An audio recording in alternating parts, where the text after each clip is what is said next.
अस्सलाम वालेकुम मेरीज़, मैं हारिस अज़मी प्रोफेशनल एस्ट्रोलॉजर आपकी खिदमत में हाज़िर हूँ। एक तवील छुट्टी के बाद वजह आपको पता है, मैंने एक अलग वीडियो बना दी। लेकिन जो सिचुएशन ऑफ प्लैनेट्स इस वक्त बनी हुई है, मैं बहुत तेज़ी से बयान करता हूँ और कोशिश करूँगा कि आपके पास वो पंच पॉइंट्स पहुँच जाएँ जिनके इवज़ आपको अपने लाइफ के डिसीजंस लेना है। 20 तारीख को ये हफ़्ता 20 तारीख से 27 तारीख तक का है। इस दौरान जो मेजर चेंजेस हैं वो पहले आपको बयान करता हूँ।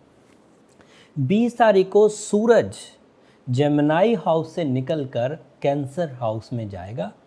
आपके लिए वो 4th हाउस बनता है and that is a important most house. इस हाउस में सूरज के जाने से जब भी कामयाबियाँ मिलती हैं वो दायमी होती हैं, लग्जरियस होती हैं, सडन होती हैं एंड कंफर्टेबल होती हैं, वो लाइफ में सहूलत लाती हैं।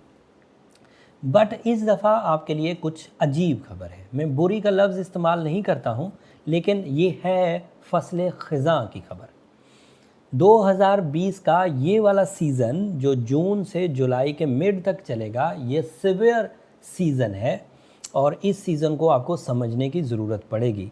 इस सीज़न में एस्ट्रोलॉजिकल डिस्टर्बेंसेस भी हैं, फिज़िकल मेडिकल इमरजेंसी तो चल ही रही है एंड उसके अलावा इनफरादी ट्रबल्स के साथ साथ इज्तिमाई प्रॉब्लम्स भी एस्ट्रोलॉजिकल पॉइंट ऑफ व्यू से एक्सपेक्टेड है।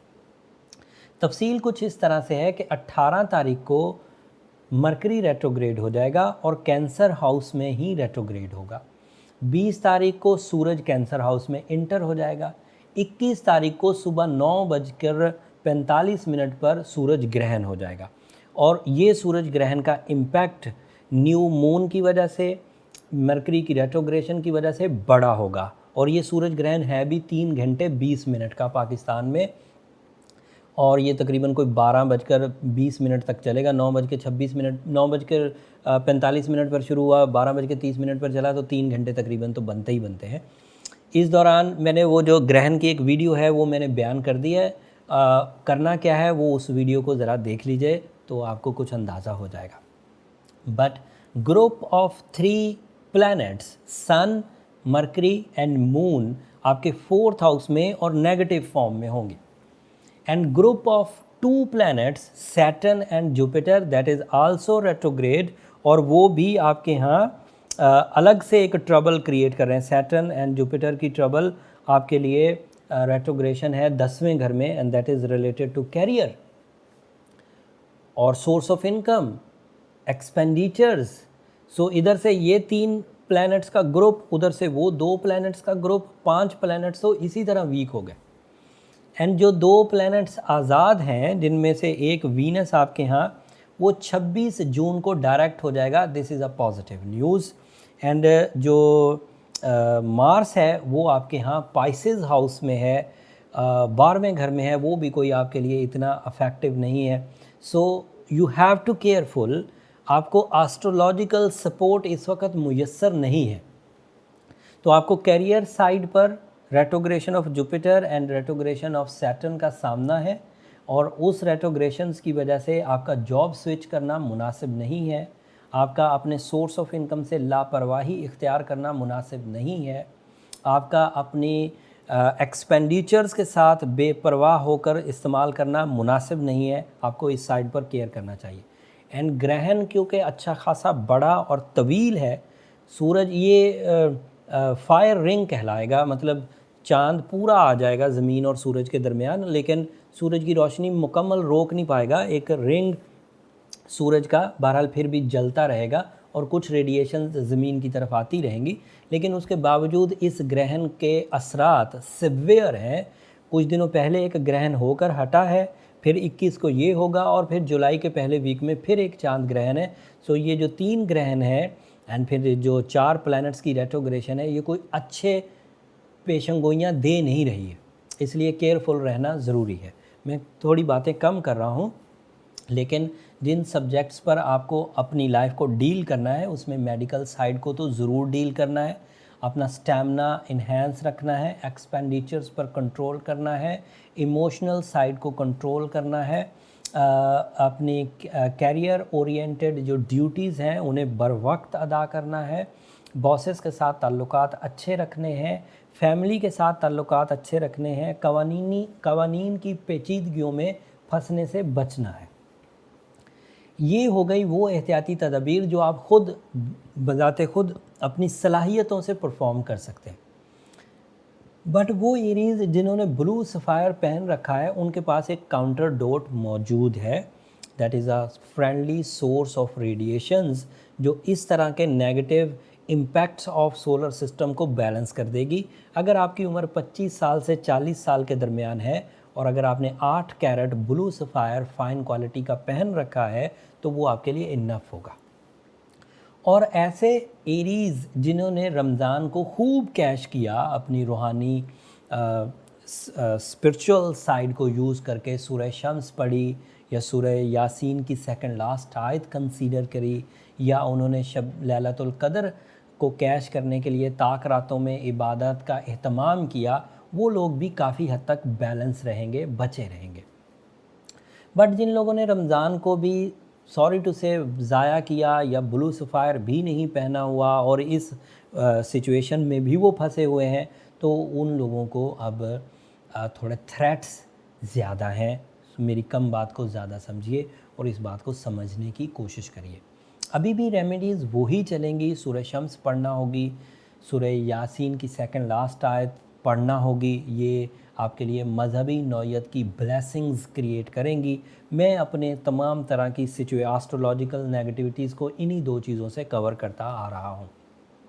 And blue sapphire is the strong most substance, एक ऐसा केमिकल फार्मूला है, एक ऐसा स्टोन है जो इतनी फ्रेंडली रेडिएशंस प्रोड्यूस कर देगा कि जिससे नेगेटिविटी ऑफ एक्लिप्स वो भी कवर हो जाएगा, नेगेटिविटी ऑफ रेट्रोग्रेशंस भी रिकवर हो जाएंगी, और आपकी ज़ाती अगर कुछ कमज़ोरियां हैं तो उनको भी बैलेंस करने के लिए जिस तरह के बूस्टर, जिस तरह की प्रोटेक्शंस, जिस तरह के कैटलिस्ट की ज़रूरत होती है वो इसी ब्लू सफ़ायर से पूरी हो जाएगी। बट ये एक ओवरऑल रेमेडी है। अगर कोई ऐसा एरीज़ है जो बाय बर्थ कुछ कमज़ोरियां लेकर पैदा हुए हैं, उनकी पैदाइश के वक़्त कुछ प्लैनेट्स रेट्रोग्रेड थे, या पैदाइश के वक़्त कोई ऐसा एरीज़ था जिसके ग्रहण का समा था, तो उन लोगों के यहाँ कुछ अदरवाइज़ भी कॉम्प्लिकेशंस पैदा हो सकती हैं। उन कॉम्प्लिकेशंस को मैं ओवरऑल डिस्कस नहीं कर सकता, उसके लिए उस सर्टन आदमी की date of birth, time of birth and place of birth चाहिए होता है।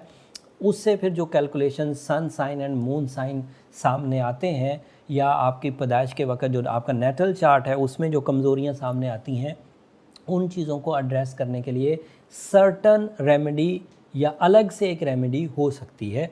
वो आपको अपने इंडिविजुअल चार्ट से ही पता चलेगा। इंडिविजुअल चार्ट के लिए मैं अक्सर कहता रहता हूँ, ये नंबर नीचे चलते रहते हैं, आपको वहाँ कॉल करके या व्हाट्सएप करके आप पता कर सकते हैं कि किस अंदाज से वो चार्ट बनाया जा सकता है। ये इस हफ़्ते की इन्फॉर्मेशन थी। अभी मेरा एनर्जी लेवल उतना हाई नहीं हुआ, मैं अभी मर्ज़ से बाहर आया हूँ। अगले हफ्तों में इंशाल्लाह ज़्यादा तफसील आपकी खिदमत में पेश करूँगा। 26 तारीख को वीनस की रेट्रोग्रेशन ख़त्म हो जाएगी, तो आपको एक ऑक्सीजन, एक हवा का झोंका ज़रूर मिलेगा जो लव लाइफ में बहरहाल एक स्टेबिलिटी लाएगा। बाकी प्लैनेट्स अभी बहुत ज़्यादा सपोर्टिव नहीं है। Bye my experience, bye my knowledge, you must careful about all sectors of your life। अगले हफ्ते मज़ीद तफसील के साथ जो मार्स है 28 तारीख को, ये 27 तक का हफ्ता था, 28 तारीख को मार्स आपके लिए, आपका रूलिंग प्लैनेट पाइसेस हाउस से निकल आएगा, यानी कि आपके 12वें घर से, आपके नेगेटिव एरिया से निकल आएगा और आपके फर्स्ट हाउस में अपीयर हो जाएगा। That is an other positive point, और ये एक बड़ी खबर साबित होगी, लेकिन इसकी तफसील अगले हफ्ते बयान करूँगा। इस हफ्ते क्योंकि ये 27 तारीख तक का हफ्ता है, सो इस हफ्ते अभी सिर्फ एक प्लैनेट 26 तारीख को पॉजिटिव होगा। बाकी सब चीज़ें अभी आपको संभल कर ही चलना होंगी। और इस जो 3 हफ्ते हैं जो 20 जून से शुरू होकर फिर सो ऑन कोई 10 जुलाई तक चलेंगे, इनमें आपको खुसूसी ध्यान करना होगा। ये 2020 का सबसे ज़्यादा ख़तरनाक टाइम है। It is a declare not only from my side but from all astrologers, from all astrology forums. तो हर किसी को एहतियात बरतना चाहिए। अमूमी तौर पर ऐसा होता है कि ग्राउंड पर डिफ़िकल्टीज़ होती हैं, तो ये जो सोलर सपोर्ट है ये हमें किसी हद तक करेज देती है। अब ग्राउंड पर भी डिफ़िकल्टीज़ हैं, अपॉर्चुनिटीज़ कम होती जा रही हैं, मेडिकल इमरजेंसी फैलती जा रही है, ऊपर से सोलर सपोर्ट भी मुयस्सर नहीं, तो ज़्यादातर डिपेंड आपको अपनी सलाहियतों पर या आर्टिफिशियल फ्यूल पर ही करना होगा। उम्मीद है आप मेरी इन बातों को समझेंगे, अपनी ज़िंदगी के फ़ैसले अच्छे अंदाज से लेंगे।